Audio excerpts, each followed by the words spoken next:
Hello again.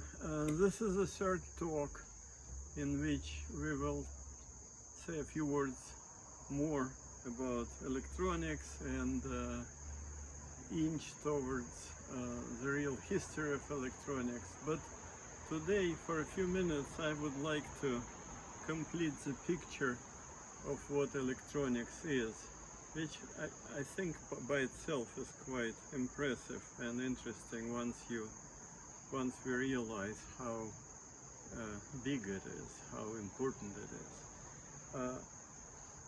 I have chapter 1 in this first volume of my book, which is called What is Electronics? And it starts with the phrase, electronics is the greatest success story of a technical field in the whole history of civilization. I think that's indisputable.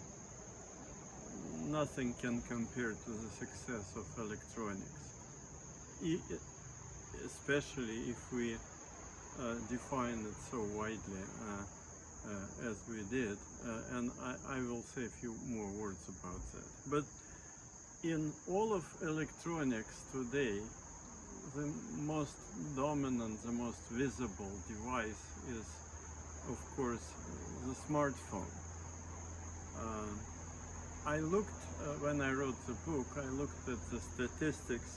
At that time, I think it was statistics for 2021. So today all these numbers will increase somewhat. But in 2021, there were 3.8 billion smartphones in the world, worldwide. Now, of course, the number of people in the world is about 9 billion.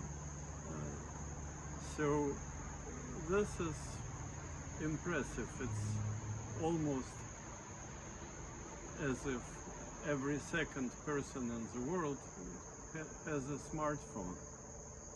And we see that. I recently, I was in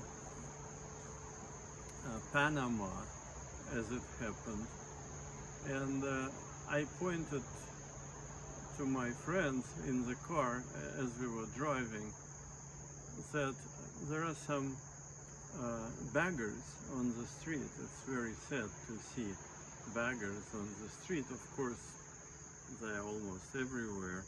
New York used to have many of them and still does. In Panama, Panama City, Panama, there were also beggars on the street, and they would approach your car in the intersection and ask for something, or for money mainly. And in any case, I noticed that many of these beggars had smartphones in their hands. So when they're not busy talking to passing motorists, they are looking at their smartphones like everybody else in the world. Even poor people must have a smartphone. Somehow they manage to have it. It's a must-have item nowadays. 3.8 billion, probably 4 billion by now. That's an impressive number. I don't know of any other item in the whole history of our civilization which would be so widespread. As I said in the book, maybe with the exception of a toothbrush. But it's a remarkable number. So if we look at electronics from a monetary perspective, just looking at how much people spend on electronics, then it turns out that if we include everything, not just consumer electronics, which is a big, large part of it, but also military electronics and medical electronics and scientific instruments of various kinds. If we include all of that, it's, for me, not being an economist and not being versed very much in these arts of estimating things using various statistics available. But for me, it's hard to get the true correct number. Perhaps somebody else can do it. But my best estimate after looking at various numbers on the internet was that electronics constitutes about $5 trillion a year activity altogether. Components and complete systems and non-consumer electronics, as I said, and everything. About 5 billion, trillion. Trillion is 1,000 billions, right? So it's 10 with 12 zeros. 1,000 billion is a trillion. American economy as a whole produces per year, every year, about $20 trillion. So it is bigger than worldwide electronics. And China is also producing gross domestic product, what is called, which is greater than $5 trillion. But there are only two countries which are bigger than worldwide electronics. So if electronics was a country, it would be the third richest or most productive, perhaps one should say, country in the world, in this sense. So all of that tells us from another monetary, in this case, perspective, that electronics is extremely important. And additionally, it grows by 8 or 10% a year. At least in the last few years, it was growing at that very high rate of growth. So not only it's very large already, but it's growing faster than anything else. Okay, then we are properly impressed with the importance and significance of electronics. And so I want to, and last time we did say what electronics is. We defined electronics, and namely, I will repeat, it is technology based on electromagnetism, which deals with information. If it does not deal with information, it's simple electricity. If it deals with information, it becomes electronics.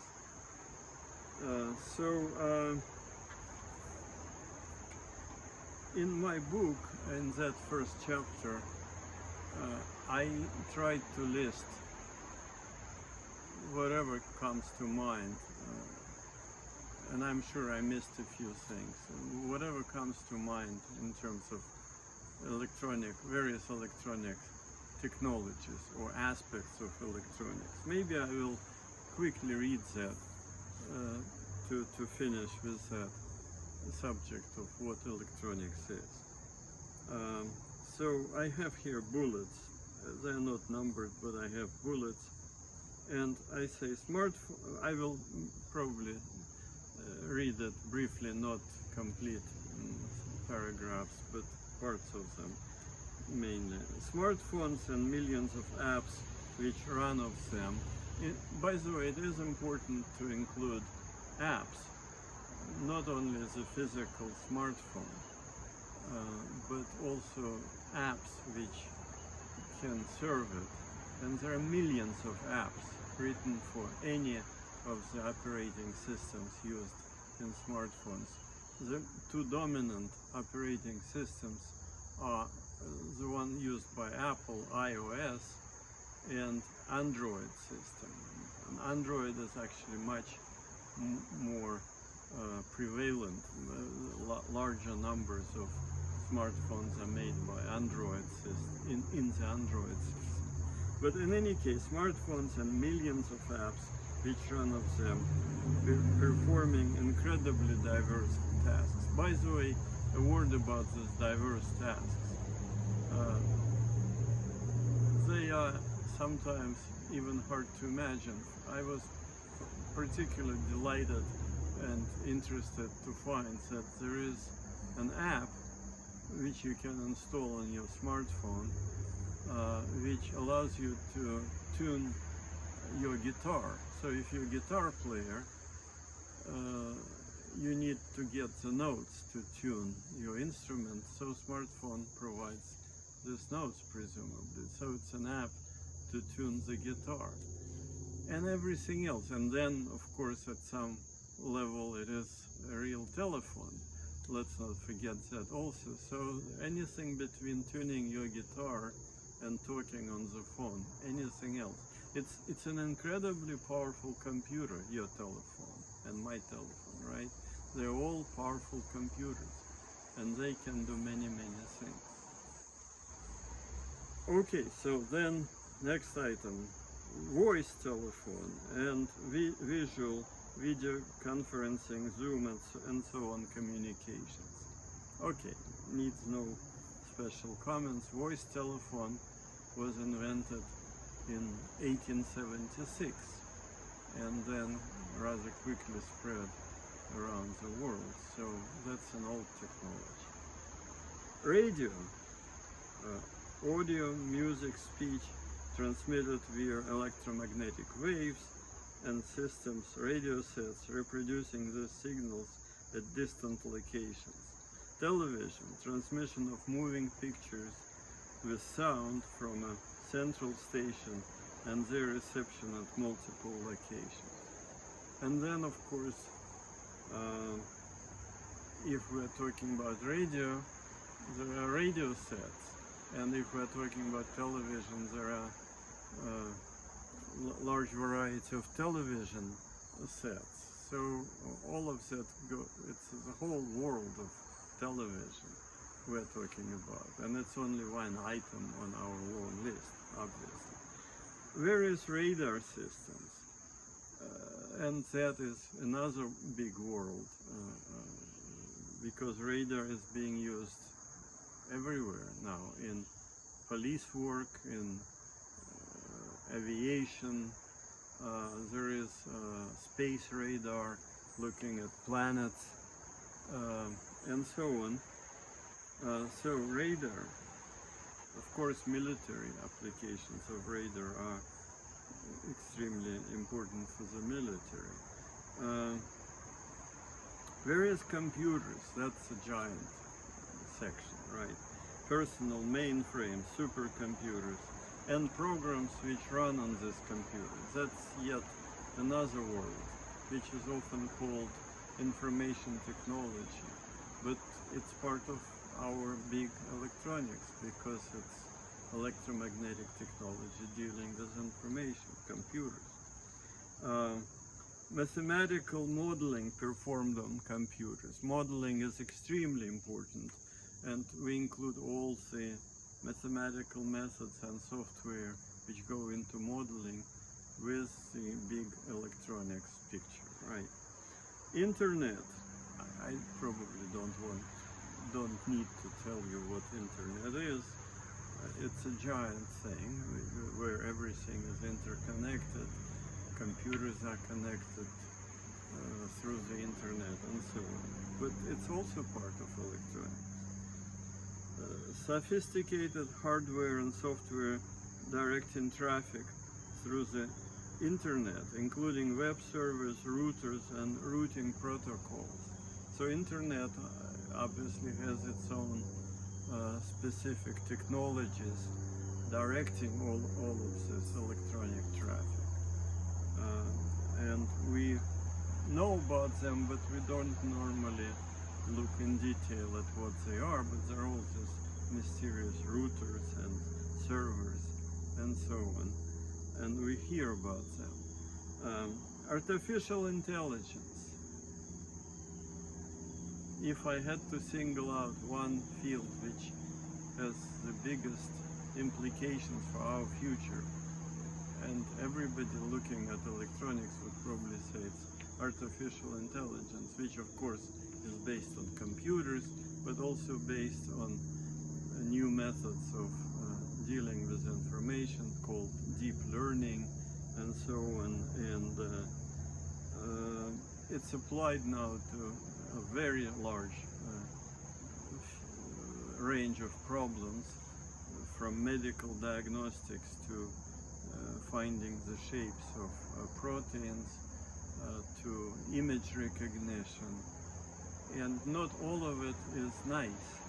We will talk especially about artificial intelligence in good time, but let me just now put a pin on that important subset of electronics.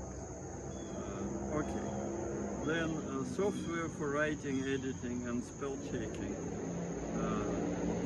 and artificial intelligence based programs which correct grammar and writing style.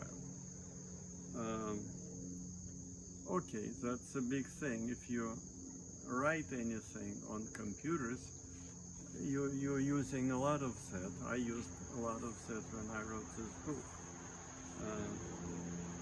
Very important, and now it's hard to imagine that writers before us used a typewriter and corrected each little spelling mistake by hand, but now it's all very different, right? That's actually a good thing. It's a very good application of electronics. Graphic design tools, various computer-aided design, CAD systems, medical imaging systems, we already mentioned them, ultrasound, x-rays, MRI, CAT scan, and associated software, big thing in medicine and so on. Devices for recording, storing, and accurately reproducing music, MP players, CD players, CD discs, by the way, is part of electronics. Also shiny discs that we have, and so on. Stereo systems, recorders, microphones, digital audio workstations. So all of that is a big field by itself too. Global positioning system, GPS monitors, and software associated with all of that. We already mentioned GPS. It's one of the most amazing technologies that were developed from electronics, and it's very widespread now. Nobody drives a car without a GPS, especially if you don't know the new place where you're driving. It's very important, and now it can be obtained through your telephone, so you don't have to buy from a renting company this $15 a day monitor which they tried to sell until recently. But now we say, no thank you, I have my telephone, I have Google Maps or something like that, and I'll do just fine as long as I'm connected to the Wi-Fi, to the internet, right?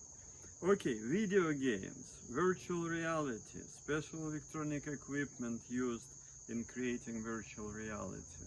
Another big thing. I'm not particularly interested in video games, but some people, especially young people, are, and it's a big thing. Flight simulators, aiding in pilot training and in-flight analysis. Tools used in producing animation pictures. You know how cartoons, animation pictures changed in the last, I don't know, 40 years or so. Totally different from what it used to be. And it's all based on electronics, obviously. Motion detection systems, such as used in protecting houses or in controlling lights. A large, again, you might say, is that electronics? It's very simple. Yes, it is electronics. It deals with electromagnetic phenomena, with electricity, and it deals with information. There is information of a simple kind. Is there something on my field, in my field of view, or not? Anything new in my field of view? Is the cat moving through the beam or not, and the signal is being, transmitted. There is motion, or somebody entered your house. So it is electronics, clearly. Okay, various controllers on microchips. For example, a controller installed in a car's engine to optimally portion fuel injection into the cylinders. There are probably millions of different controllers. They're everywhere, and this is only one example. Microchips, controllers, really small microcomputers with dedicated tasks. That's what distinguishes them from general purpose computer. They have dedicated tasks, and it's all on a chip. Finally, in my list, it's obviously this list can be continued if we think a little more, or if we look around some more, we will find other things. But my last item is scientific instruments, digital multimeters, oscilloscopes, function generators, signal analyzers, amplifiers, current sources, counters, analog to digital and digital to analog converters, radio telescopes, by the way, also electronics, those big radio telescopes astronomers use, clearly defined as technology dealing with information. Yes, they gather information from space, from position of the stars and so on. Definitely electronics. Specialized electronics used in physics laboratories. All of that, each phrase here is the whole world. Okay, so electronics is incredibly large. And let me finish today's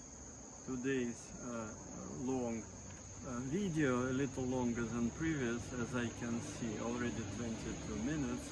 But let me finish it by saying that while the range of these topics is incredible, you will agree, it's incredible range that electronics has. We cannot identify one central overreaching goal of all of that activity. Nobody can say what electronics is for, except the general statement that it helps people with various things. But these things are really various. They are diverse. Okay, so there is no overreaching goal of all of that activity. There are many specific goals, but no single overreaching goal to which all of that tries to converge or goes, right? And Aristotle famously thought about these things and defined things which have one single overreaching goal as teleological, because the Greek word telos is the word for a final goal. Okay, so electronics is non-teleological. And I will stop here, and tomorrow we will continue from where we left today. Thank you very much.